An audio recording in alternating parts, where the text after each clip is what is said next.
कुछ आजमाइशें ऐसी होती हैं जिनका कोई दरमान नहीं है, जिनकी कोई तसल्ली नहीं है। कुछ रोग आसमानों से ऐसे उतरा करते हैं कि उनका मरहम नहीं होता। अल्लाह ताला अपने बंदों को ऐसे ऐसे तरीके से आजमाया करता है और फिर उनके दर्जात भी बुलंद करता है, उनको बख्शता भी है इन बलाओं के सदक़े और इन आजमाइशों के सदक़े जिनको वो बर्दाश्त किया करते हैं। तो बताने का मकसद ये है कि मुझे अजीम तरीन अक्सरियत जो मैसेज करती है उनके इश्यूज़ होते हैं रिलेशनशिप्स के, मुआश के, आपस के ताल्लुकात के। मियाँ बीवी की आपस में नहीं बन रही, एक दूसरे से नफ़रत है, धोखा दे रहे हैं एक दूसरे को। जो मर्द है उनका रोज़गार का मसला है, फाइनेंशियल इश्यूज़ पड़े हैं, उसकी वजह से वो डिप्रेस हुए हैं। और बच्चियां हैं, उनकी शादी नहीं हो रही। और फिर अगर शादी हो जाए तो फिर हालात आपको पता है, अभी जैसे बताया ये वाले भी निकल आते हैं। बाप बेटे की आपस में नहीं बनती है, भाई बहनों की आपस में नहीं बन रही है।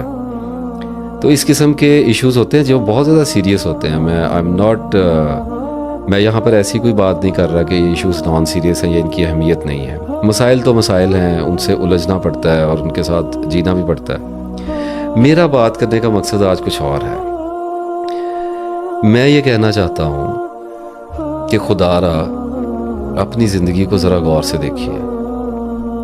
अल्लाह ताला ने जो आजमाइशें हम पे भेजनी हैं उनको हमें बर्दाश्त करना है। और हम में से कोई औलाद से आजमाया जाएगा, कोई माल से आजमाया जाएगा, कोई सेहत से आजमाया जाएगा, कुछ भूख से आजमाया जाएगा, जो अल्लाह ने कुरान पाक में फरमा दिया जिन चीज़ों से आजमाना है, खौफ से आजमाया जाएगा। और बहुत सारे लोग इनमें से कई चीज़ों से इकट्ठे भी आजमाए जाते हैं। कैपेसिटी की बात है, किस में कितनी कैपेसिटी है। तो इस सारे मामले को लेकर मैं ये अर्ज़ करना चाहता हूँ कि कुछ प्रॉब्लम्स, कुछ गम, कुछ मसाइल इतने बड़े होते हैं कि जब वो आसमानों से उतरते हैं तो हमें उनके लिए पूरी तरह से अवेलेबल होना चाहिए। यानी कि हमें अपने नफ्सियाती मसाइल में उलझा हुआ नहीं होना चाहिए। हमारी एनर्जी अल्लाह ताला की तरफ पूरी तरह मतवज्जो होनी चाहिए। अब देखिए, एक आदमी अच्छा भला है और वो अपने ऑफिस में जाता है, काम करता है, घर में वापस आ जाता है, उसको किसी लड़की से प्यार हो गया है, मोहब्बत हो गई है और फिर उसका ब्रेकअप हो गया तो उसको गम आया और ट्रॉमा आया। और अगर वो मुझे मैसेज करेगा या ख़ुद अपनी ज़िंदगी में भी जो उसके हालात होंगे तो उसको देखकर ऐसा लगेगा जैसे वो बहुत बड़े गम का शिकार है। लेकिन ये जो मैंने आपको गम बताए हैं, ये जो दुख और कर्ब आपको बताया है, इसके मुकाबले में वो दुख और कर्ब कहाँ पर खड़ा है। मैं कंपैरिजन के बड़ा सख्त खिलाफ हूँ, आगे जाके इस पर बात करता हूँ। फिर रिपीट कर रहा हूँ कि सेहत का मसला अचानक आ सकता है, बीमारी आ सकती है, गुर्बत आ सकती है, बेपनाह, छोटी मोटी गुर्बत की बात नहीं कर रहा। किसी अपने की मौत हो सकती है, किसी भी वक्त हम सब ने मर जाना है। हम में से किसी को भी नहीं पता, ना बोलने वाले को ना देखने वाले को, किसी को नहीं पता कि हमने कब मर जाना है। और हमारे अहलो याल, हमारे घर वाले जिनसे हम बेपनाह मोहब्बत करते हैं, वो हमारी आंखों से दूर ज़मीन के नीचे किसी भी वक्त जा सकते हैं। This is fact. ये एक खौफनाक रियलिटी है जो हमारे सर पे एक लटकती हुई तलवार की तरह हमेशा नाफिज है। तो कोशिश करें जितनी हो सके कि वो मसाइल जिनका हल निकल सकता है, वो मसाइल जिनके साथ निस्बतन आसानी से जिया जा सकता है, उनका बोझ अपने दिल पर इतना ना लें कि आपकी एनर्जी कंज्यूम हो जाए और आप थक जाएं और आपको डिप्रेशन हो जाए, एंग्जाइटी हो जाए, स्ट्रेस हो जाए, पैनिक अटैक होने लगें, बुरे ख्वाब आने लगें, आप दुनिया से बेनियाज होते चले जाएं। ऐसे गम का शिकार ना हो जो दर हकीकत इतना बड़ा गम नहीं है। क्योंकि अल्लाह ताला से बेहतरी की उम्मीद रखनी होती है, अल्लाह ताला से अच्छा गुमान रखना होता है। लेकिन हम सब देखते ही चले आते हैं कि ये हम सब की ज़िंदगियों में इर्द गिर्द के लोगों के साथ, सबके साथ हो रहा है। माँ बाप सबके मरते हैं, बीमारियां सबको आती हैं, गुर्बत सब किसी पे भी आ सकती है। तो ये हमारे वो वसाइल हैं जो किसी भी वक्त हमें दबोच सकते हैं। इनके लिए अवेलेबल रहिए, ताकतवर रहिए, ज़हनी तौर पर मजबूत रहिए। मेरी बातें सुनते हुए ऐसा एहसास हो सकता है जैसे मेरे अंदर जज्बात नहीं हैं। एक बात याद रखिएगा, ये जो रूहानी आदमी होते हैं ना, इनका भरम बड़ा बना होता है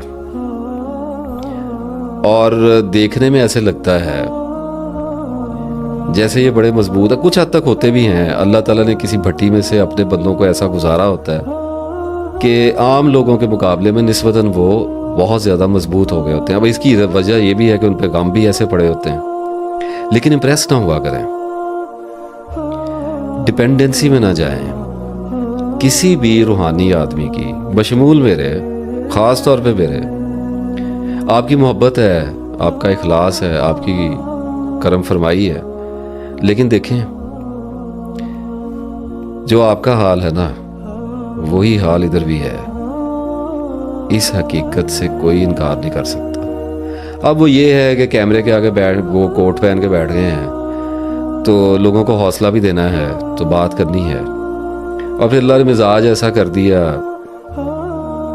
दबाव डाल डाल के, कि कुछ चीज़ों में जहन को कुशाइश बख्शी है। अल्हम्दुलिल्लाह, शुक्र अल्हम्दुलिल्लाह, सुम्मा अल्हम्दुलिल्लाह। लेकिन गम तो गम है, गम तो अंबिया को भी आए हैं, आंसू तो उनके भी निकले हैं, रब को तो उन्होंने भी पुकारा है। तो गम से किसको निजात है, किसको मुफर है, ये तो आता है।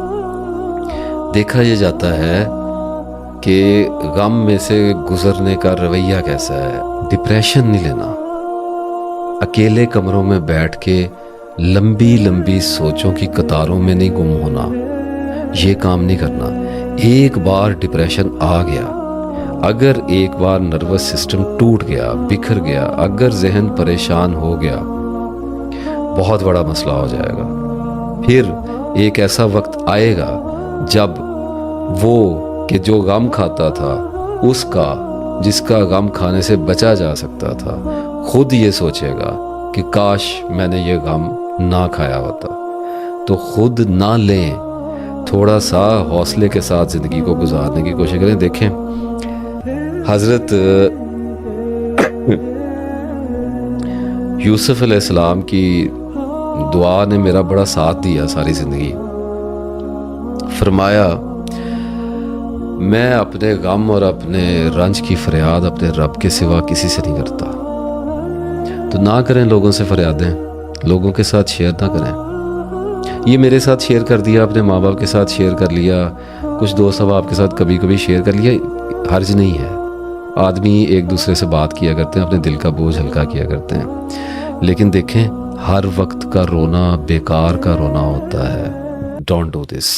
कोई आपकी नहीं सुनेगा, कोई आपके साथ आपके गम में ज़िंदगी नहीं गुजार सकता, आपको ख़ुद गुजारनी है। तो अपने आप को थोड़ा सा कंट्रोल करने की कोशिश करें, थोड़ा सा मजबूत रहने की कोशिश करें। मेरी तो दरख्वास्त ही ये है कि जो बड़े बड़े गम उतरने हैं ना, उनके लिए अपने आप को, अपनी तवानाई को, अपने जहन को, अपने असाब को, अपने दिल को, अपने जिस्म को बचा के रखें। अल्लाह के हजूर पेश होना है। जो इम्तिहान अल्लाह ने हमारे लेने हैं उनमें सुरखरू होना है। तो वरना वो क्या कहा था वो, कोई ऐसी हर्ज वाली बात नहीं है। गम में आदमी बेचैन हो जाया करता है। व अय्यूब इज़ नादा रब्बहू अन्नी मसन्नी ज़ुर्रु व अंता अरहमुर राहिमीन। जब पुकारा अय्यूब ने अपने रब को कि मुझे तकलीफ़ ने छू लिया है, ये गम था। तो अल्लाह को पुकारना तो है, अल्लाह के आगे रोना भी है, जितना मर्जी रोएं। लोगों के सामने स्टेबल रहने की कोशिश करें। एक्टिंग करने की ज़रूरत नहीं है। अफसुर्दगी है, दुख है, कोई बात नहीं, चलेंगे, जिएंगे इसी के अंदर। लेकिन अब खाना खाना है और सोना भी है और अपनी रोज़ी रोटी का फ़िक्र भी करना है और ख़वातीन ने अपने घरों को चलाना भी है। तो ज़िंदगी में चलना तो पड़ेगा।